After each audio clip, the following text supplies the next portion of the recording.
Hey, welcome back and thanks for staying with me. This is Steve Lars with Produce Freedom. And in our last video, we talked about the 4% rule, how it related to your retirement assets and producing income in retirement.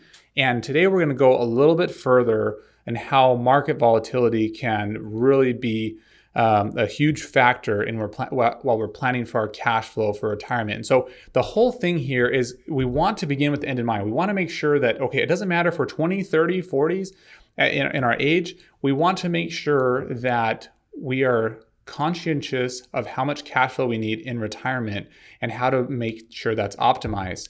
And so that's why I'm talking to you, even if you're not in retirement, I'm talking to you about the 4% rule, because you know how much you're going to have to save, accumulate, or create cash flow to get over that hurdle. Now, this is a short graph of, you can see the age here, 46 to 64, of years of accumulation. So when you're putting money into the market in general funds, and you take these are actually S&P 500 actual returns, and they're just exactly reversed, right? So this is saying, okay, negative 10, negative 13, 23, 26% positive, and then 19 at the bottom. So this 19.4 here is over here. So they're just exactly flopped. See, the 10.1 is down here, 10.1 is up here. And so what happens is when you're growing assets, if you're not touching it, right?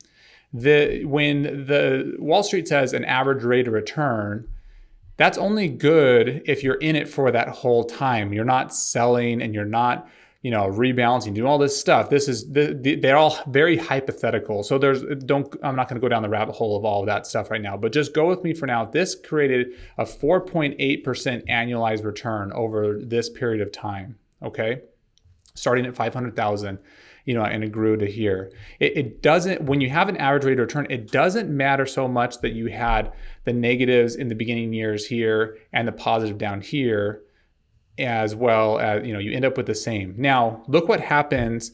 I want to show you a case study. What happens when this happens when you're pulling money out. All right. So this is, I want to use two different families. All right. You got the Hatfields and the McCoys, right? So they each start with $500,000. And if you look at these hypothetical rate of returns, now these are tied to the S&P 500. But see, this starts with a negative year here. And in this one, it ends with that negative year. And they're exactly opposite. See, this is 9.3. This ends with 9.34. This begins with 9.34. So when you are in retirement and you're going into retirement, this makes a huge difference. Right here, the Hatfields, because they had this early loss, they run out of money right here, year age 89. But here with the same balance, it's still the same S&P 500, it's just a different sequence of returns, is what it's called, sequence of returns. Then they actually end up with 2.6 million, right? You're like, what? And it's because it matters, especially when you're drawing out money. So how do we get over this? How do we make sure that we don't run out of money, that we're not subject to all the market risk, and be able to really insulate ourselves from that? We have to create what I call a volatility buffer, and we'll get into that in just one second. But it just shows that there's a disproportionate correlation of losses versus the gains here, right? So these losses on the earlier years have a much bigger impact, especially when you're drawing money out of your retirement fund here. Okay, so I'm not going to go too much into this slide, but you get it. Like if you lose 10%, you actually have to make 11% to get back to zero. If you had a 30% market loss, you actually have to have a 43% market gain to make it and go back to zero. If you lost 50% in the market, you actually have to have 100% gain just to get back to where you were. All right. So in our next video, I'm going to talk a little bit more about these tiered assets and how we really can make this and manufacture what we want by being a little bit smarter and beating out the sequence of returns. Okay. So actually, you know what? Let's just jump into that right now. You guys want it right now, right? So let's just do this. All right. In banking, that's where my prior life is. I've been in the finance and banking arena for the past 17 plus years. They have three different tiers of assets. They have tier 1, tier 2, and tier 3, right? Tier 1 assets are typically cash and equity, and that's it. Tier 2 are more risky, right?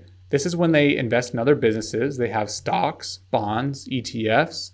They invest in real estate. They buy other business. This would be if you are a business owner, your business would be a tier 2 asset.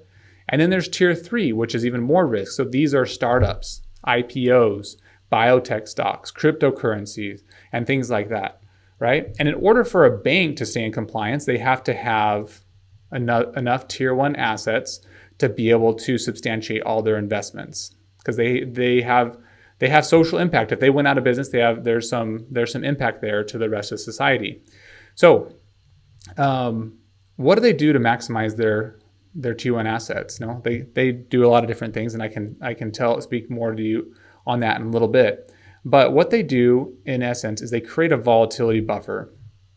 And what this does is it allows them to have a more streamlined and a more safe investing portfolio.